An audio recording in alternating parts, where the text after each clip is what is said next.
Thank you all. Go ahead and be seated.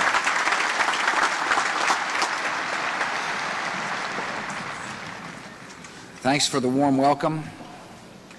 Secretary England, Admiral Clark, General Nyland, Vice Admiral Rempt, Captain Leidig, Dr. Miller, members of the Board of Visitors, Lieutenant Governor Steele and Congressman Hoyer, distinguished faculty, distinguished guests, proud parents, family, friends, and most of all, the graduating midshipmen of the class of 2005, I'm honored to be here.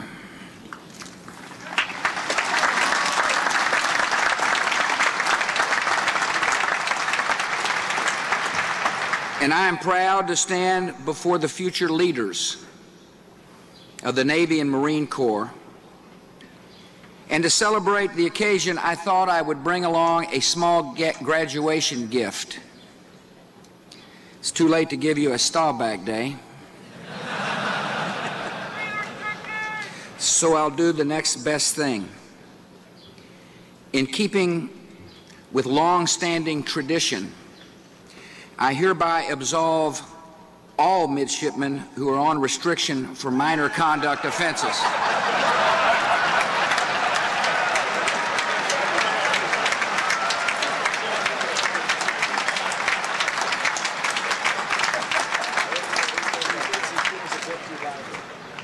I will leave it to the Admiral to define exactly what minor means.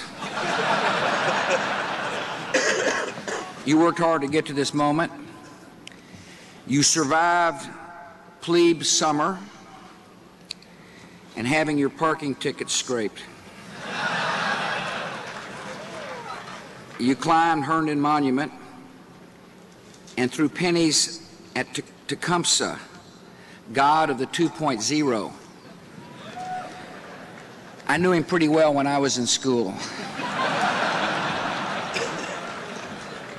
Now at last you've made it to graduation day, and in a few moments you will receive your military commissions and your diplomas. Your parents are proud of you. Your teachers are proud of you. And so is your Commander-in-Chief. Congratulations on a great achievement.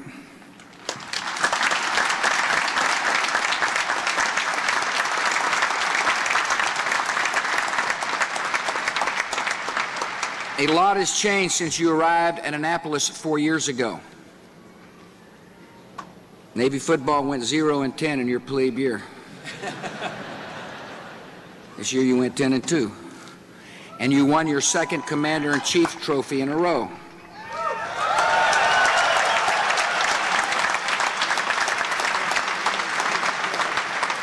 I'd like to record the show that your turnaround started the year after I delivered your commencement address. So to ensure the continued domination of Navy football, I thought I'd just swing by for a return visit. When I spoke to the class of 2001, none of us imagined that a few months later we would suffer a devastating surprise attack on our homeland, or that our nation would be plunged into a global war unlike any we had known before. Today we face brutal and determined enemies, men who celebrate murder, incite suicide, and thirst for absolute power. These enemies will not be stopped by negotiations or concessions or appeals to reason. In this war, there is only one option, and that is victory.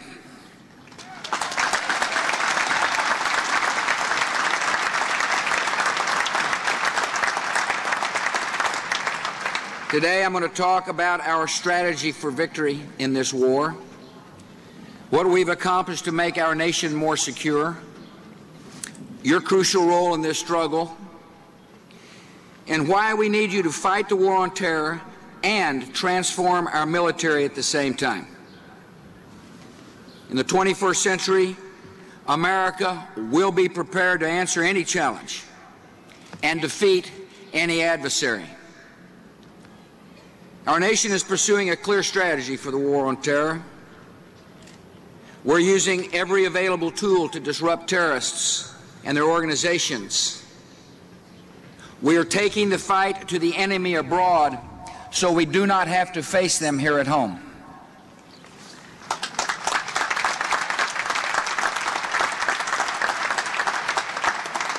We're denying the terrorist sanctuary and making clear that America will not tolerate outlaw regimes that provide safe haven and support to terrorists.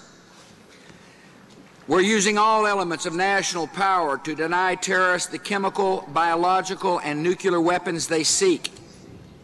We will not allow mass murderers to gain access to the tools of mass destruction. And we're stopping terrorists from achieving their ideological victories they seek by working to spread the hope of freedom and reform across the broader Middle East. We understand that free nations do not support terrorists or invade their neighbors. We understand to make the world more peaceful and our country more secure, we will advance the cause of liberty.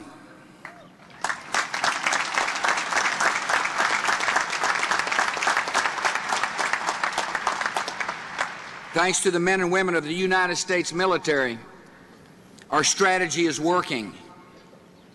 We are winning the war on terror. Since September the 11th, 2001, we've removed brutal regimes in Kabul and Baghdad that supported and harbored terrorists. We helped launch Afghanistan and Iraq on the path to lasting freedom by liberating over 50 million people.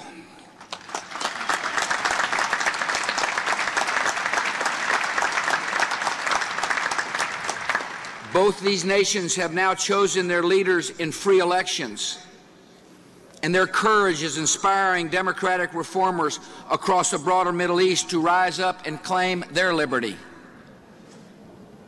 To stop the spread of weapons of mass destruction, we broke up the world's most dangerous nuclear trading network. We convinced Libya's leader to give up his country's chemical and nuclear weapons programs, as well as his long-range ballistic missiles. 2 years ago, we launched the Proliferation Security Initiative, an effort supported by 60 nations to stop shipments of weapons of mass destruction on land, at sea, and in the air. We have gone after al-Qaeda and other terrorists with relentless determination, disrupting their communications, planning, training, and financing. We have put the enemy on the run, and now they spend their days avoiding capture because they know that America's armed services are on their trail.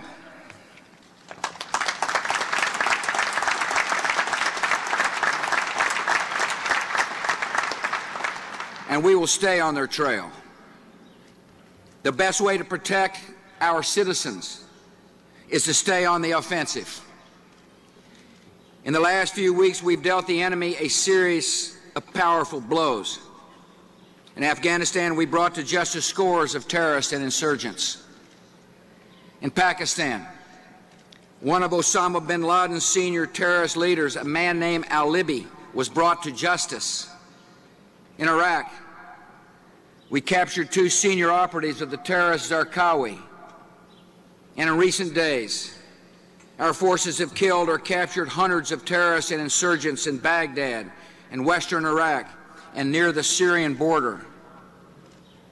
Across the world, our military is standing directly between the American people and the worst dangers in the world, and Americans are grateful to have such brave defenders.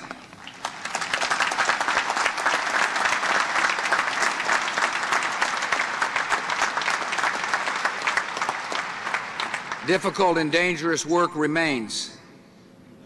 Suicide bombers in Iraq are targeting innocent men, women, and children, hoping to intimidate Iraq's new leaders and shake the will of the Iraqi people. they will fail. Iraqis are determined, and our strategy is clear. We will train Iraqi forces so they can take the fight to the enemy and defend their own country, and then our troops will come home with the honor they have earned.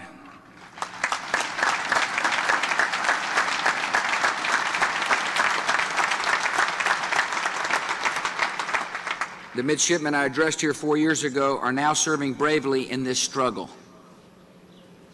The new officers who sat in the chairs where you now sit could not have known that their strength and character would be tested so soon.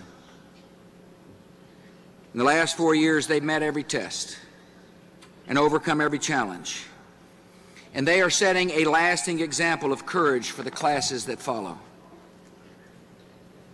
Sitting in the crowd 4 years ago was Midshipman Edward Slavis. When I gave the order to liberate Iraq, he charged across the Kuwaiti border, leading a rifle platoon through 21 days of tough fighting into the heart of Baghdad. His battalion helped pull down the statue of Saddam Hussein. Ed says, quote, "I'll have time for myself later.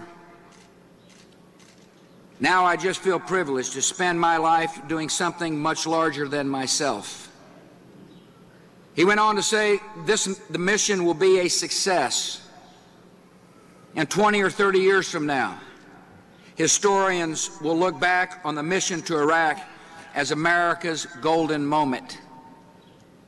Ed Slavis is serving his country with courage, and he's adding to the history of this academy.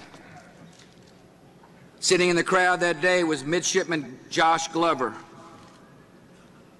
He would soon risk his life in the city of Fallujah, fighting through a half-mile of enemy territory to rescue a platoon of Marines pinned down by insurgents. Josh says they had casualties and a Marine who had been killed. We were shooting 360 degrees. Josh and his men recovered that fallen Marine and saved the platoon and helped us win a critical battle in the war on terror. Sitting in the crowd that day was a midshipman whose name I cannot mention because he went on to join the secret world of Navy Special Operations. He was soon deployed to Afghanistan with his Navy SEAL team, where he conducted lightning raids that captured dozens of Taliban and al-Qaeda fighters. He even helped protect a very distinguished visitor to Afghanistan, the First Lady of the United States.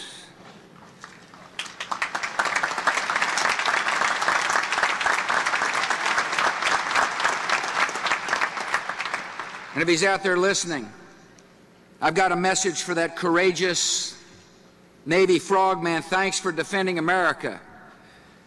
And thanks for taking such good care of my bride.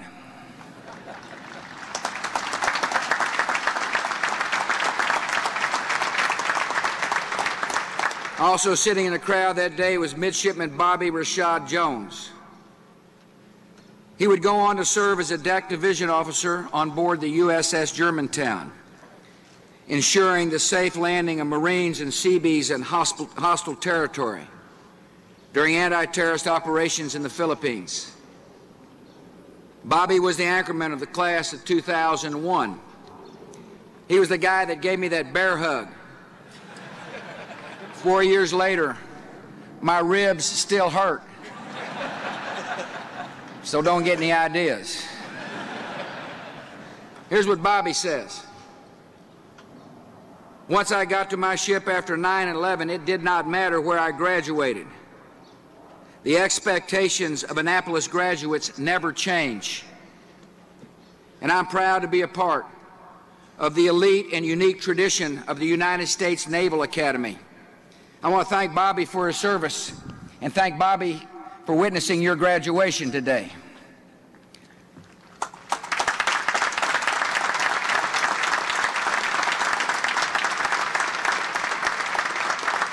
The members of the class of 2001 have grown into experienced, battle-hardened Navy and Marine officers. They are serving our nation with valor and distinction, and soon you'll join them. 4 years at this academy have prepared you morally, mentally, and physically for the challenges ahead. And now the American people are depending on you to uphold the high ideals you learned here as midshipmen. I know that in the war on terror, the members of the class of 2005 will walk with honor, and you will make America proud.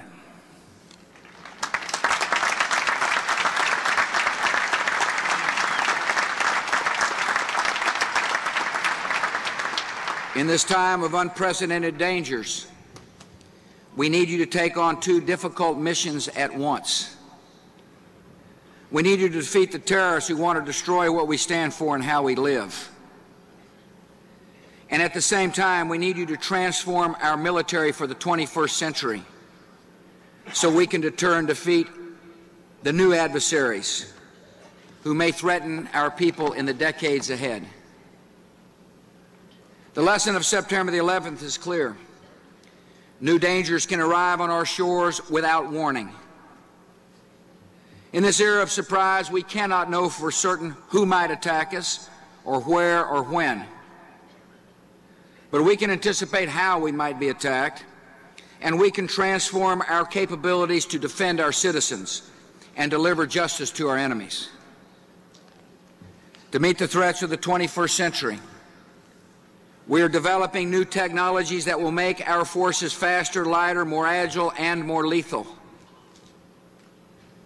In our time, terrible dangers can arise on a short moment anywhere in the world. And we must be prepared to oppose those dangers everywhere in the world. Since taking office, my administration has invested $16 billion to build transformational military capabilities. We've requested an additional $78 billion for these efforts over the next 4 years. We've invested $240 billion in research and development so we can build even more advanced capabilities in the decades ahead. We requested $275 billion for these efforts over the next 4 years. These investments will help us keep the peace by redefining war on our terms. And so long as I'm your president, you will have the very best equipment and the resources you need to get the job done.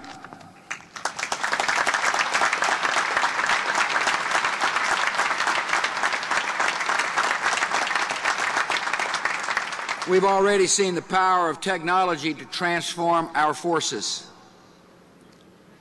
In the 1991 Persian Gulf War, aircraft taking off from a carrier deck could engage about 200 targets per day. In Operation Iraqi Freedom, that number jumped to over 600 targets a day, 3 times the capability. And in each year, those capabilities are becoming more and more precise. Revolutionary advances in technology are transforming war in our favor. And in the decades ahead, the changes will be even more dramatic. We will deploy unmanned underwater vehicles that can go where no submarine can go today. We will deploy advanced destroyers capable of shooting down ballistic missiles and transform strike submarines that can silently carry special operation forces and cruise missiles within striking distance of our adversaries. We're developing joint sea bases that will allow our forces to strike from floating platforms close to the action instead of being dependent on land bases far from the fight. We're also harnessing advances in information technology, such as undersea surveillance systems, to provide our forces with near total battle space awareness. And technology is allowing us to improve the ability of the Navy and Army and Air Force and Marines to work together as a truly joint force, with innovations like Joint Tactical Radio that will allow all services to share information in the heat of battle. These technological advances will put unprecedented agility, speed, precision, and power in your hands. And you will use them to protect the American people in the dangerous decades ahead. Technology changes the balance of war in a very important way. We can now strike our enemies with greater effectiveness, at greater range, with fewer civilian casualties. In this new era, we can target a regime, not a nation. And that means terrorists and tyrants can no longer feel safe hiding behind innocent life. In the 21st century, we can target the guilty and protect the innocent. And that makes it easier to keep the peace.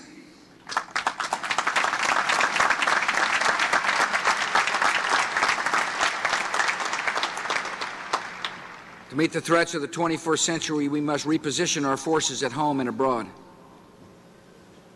Today, much of our military is still deployed in ways that reflect the threats of the 20th century. So last summer, I announced the biggest transformation of our global force posture since the end of World War II. Over the coming decade, we will reposition our forces so they can surge quickly to deal with unexpected threats. We will deploy increased combat power across the world, and we will bring home between 60,000 to 70,000 uniformed personnel currently stationed overseas.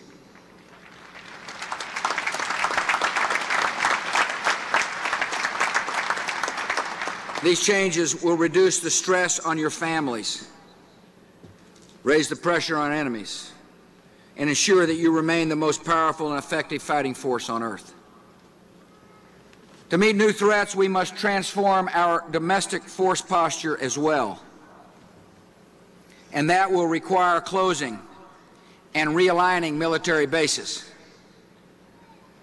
The military services have each done a review of their requirements, and they've concluded that we have more bases than we need. Supporting these facilities wastes billions of taxpayers' dollars, money that can be better spent on giving you the tools to fight terrorists and confront 21st century threats. 2 weeks ago, the Defense Department presented the military's recommendations to the Base Realignment and Closure Commission. This is only the beginning of the process. Commission members will now visit all the sites that the military has recommended for closure, and communities will have the opportunity to make their case directly to the Commission. I know firsthand how hard base closings can be on local communities. I was the governor of Texas during the last round of base closures when facilities were shut down in places like Lubbock and Laredo and Austin. We'll do everything possible to help affected communities make the transition as smoothly as possible by providing economic development aid, job training, and assistance with redevelopment plans for affected bases. This process will be impartial and fair, and it will produce a net savings of $48 billion over the next 20 years. It will result in a military that is more efficient and better prepared, so you can better protect the American people against the dangers of this new century. Transformation requires more than high-tech weapons. It requires creativity, ingenuity, and a willingness to try new things. All the advanced technology in the world will not transform our military if we do not transform our thinking. Sometimes transformation means using old capabilities in new ways. In Afghanistan, our troops rode into battle on horseback, but they did it while using GPS and advanced satellite communications to call in airstrikes on enemy positions. They combined a staple of 19th century warfare with the most advanced 21st century technology, and they helped remove a dangerous threat to America. As you begin your military careers, we need you to bring that same spirit of creativity and innovation to your work. Seek out the innovative leaders in our military. Work with them and learn from them, and they'll help you to become leaders yourselves. Show courage, and not just on the battlefield, Pursue the possibilities others tell you do not exist. This advice comes with a warning.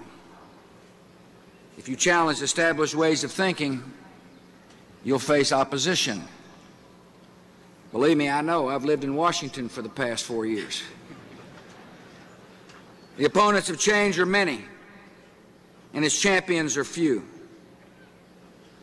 But the champions of change are the ones who make history. Be champions, and you'll make America safer for your children and your grandchildren, and you'll add to the character of our nation. And as you begin your military careers, proceed with confidence, because our citizens are determined, our country is strong, and the future belongs to freedom. Across the world, liberty is on the march. In the last 18 months, we've witnessed a rose revolution in Georgia, an orange revolution in the Ukraine, a purple revolution in Iraq, a tulip revolution in Kyrgyzstan, and a cedar revolution in Lebanon, and these are only the beginning.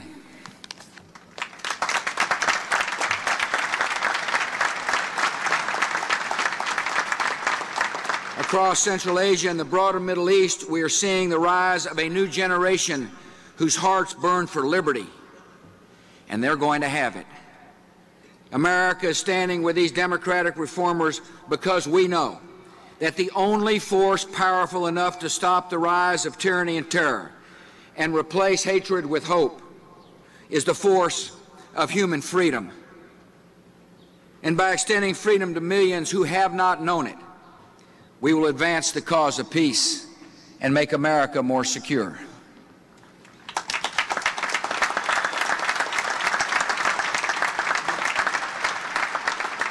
Some of our men and women in uniform have given their lives in this cause, and others have returned home with terrible injuries. America honors their sacrifice, and we will uphold the cause they served. You're the ones who will take up their mantle, carry on their fight, and ensure the triumph of liberty in the century ahead. You're now part of the greatest force for freedom in the history of the world, the armed forces of the United States. In the years ahead, you'll see dramatic changes taking place all around you. Yet amid all the tumult and change, there's one thing that won't change, and that is the character of our men and women who wear the uniform. This is your generation's moment.